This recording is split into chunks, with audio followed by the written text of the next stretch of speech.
As I said, the research is good on increasing power output. Usually it will cause some degree of fluid retention. It isn't extreme in most people, but there is the possibility. And some people think that that's muscle increase. And, sometimes it could just be a little bit of extra water retention. So that can be more of a problem for some people than others. And you really don't know until you try it. What's the individual effect going to be? I will say, though, that there's really no research on creatine or just about anything related to sports nutrition in high school aged athletes. Yeah. All of the research is done in adults. And when you get into doing research in teens and children, there are lots of ethical issues that come up, and it makes it very complicated to do the work. So you just don't find a lot of that research.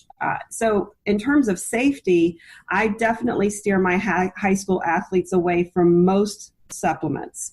Unless it's a nutritional supplement that we've determined they truly need. One of the reasons is that there's no research in teens. Another reason is that you do have a concern with contamination and adulteration in dietary supplements, and there are seals you can look for on products to ensure that they're at least free of contaminants and adulteration. Things like NSF for sport in particular, and USP. Those are little symbols you can look for on dietary supplement bottles. But even for your college athletes and your professionally competitive athletes, when you get into college and the military and first responders and these folks that are really active and trying to be as good as they can be with not only their sport, but their jobs, when you think about first responders, there's also drug testing.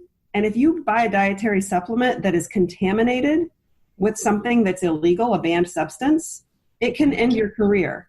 Right. And you don't even that. I never even thought about that because, we always kind of think, secretly they knew or whatever, but you could, right. It could be, anything could be in there. It absolutely could be. And the bottom line is that I know, at least for the National Collegiate Athletic Association and for the military, it's your responsibility. So even if you didn't know, you took the risk by taking the supplement. Sure. So I know you have to be very careful with knowing that there's a supplement that you absolutely need and that it's a good quality supplement, that it's something that's allowed in your sport, and that if it is allowed, that you have high level of confidence that it's not adulterated or contaminated or anything like that. And then the last thing I would just say, and this is more for the teen athletes, for creatine and other supplements, is that they're still developing, as I mentioned before.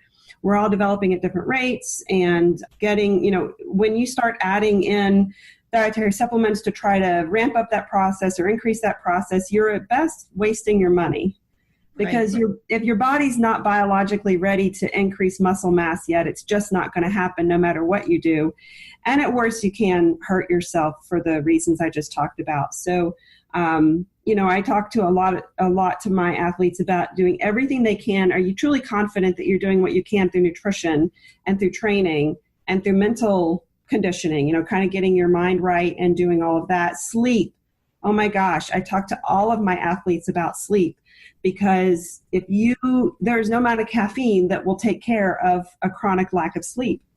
So we get all that, really ask yourself, have you taken care of those nuts and bolts of eating well and exercise and sleep and mental conditioning? And then if there's a supplement that you really need, then let's go about it safely. Yes. All right. So this was such a great wealth of information for me, certainly, and I'm sure for my audience as well. If we want to learn more, what's the best way for us to connect with you? And where can we go to find out more about your practice? Thank you for asking, Meg. I have a website called athletesfoodcoach.com. And that's a place where anyone can go and learn a little bit more about who I am and how I work with my clients. I'm happy if you go to the website and you see things that it sounds like it might be a good fit, or you have questions about whether it would be a good fit, give me a call. We can talk on the phone for about 10 or 15 minutes and talk a little bit about what your needs are and whether I might be able to help. If either of us feel like it's not quite a good fit, I have lots of colleagues in the area that I can refer to, but I feel like if a person's really, struggling a bit with a new transition in life, or maybe trying to figure out how to make their active lifestyle fit with all of their other priorities. Maybe they've even got some chronic diseases or issues that they're dealing with, or GI, gastrointestinal issues they're dealing with. All those kinds of things are doable. You can find solutions for them, and there's no reason to just kind of keep doing the same thing expecting different results. Sure. Get in there with a professional and get somebody to help you, and then you can really start to enjoy that active lifestyle more. Awesome. So is there anything else that we need to touch on, or any final thoughts, anything that, we had planned to talk about that we didn't? The only thing I'd say in closing, Meg, is that for everyone out there, just remember that you are a unique individual. And although we all have limitations, within that reality, there are always things that we can do to feed our bodies well, to be active and just enjoy life. So be realistic, but also be aspirational and believe that you can be the best person you can be. Awesome. Well, Cheryl, I want to thank you so much for speaking to us today. I, of course, will have all the links that Cheryl mentioned in the show notes, along with the best way to connect with her. Again, Cheryl Toner is a registered dietitian nutritionist with a practice in Herndon, Virginia. Her goal is to help people make food fun, flexible, and fulfilling. Thank you so much, Cheryl. Thank you, Meg. Now, my conversation with Cheryl actually went a lot longer. So if you would like to get that extra audio, visit massagetherapybymeg.com/podcast and fill out the form online so that I can send you that additional audio. We talk about a lot of different things, including some buzzwords that are happening in nutrition and Cheryl's take on them. All right, you can find Nova Weekend Warriors on iTunes and Stitcher, or at massagetherapybymeg.com/podcast. We're making a few changes to Nova Weekend Warriors.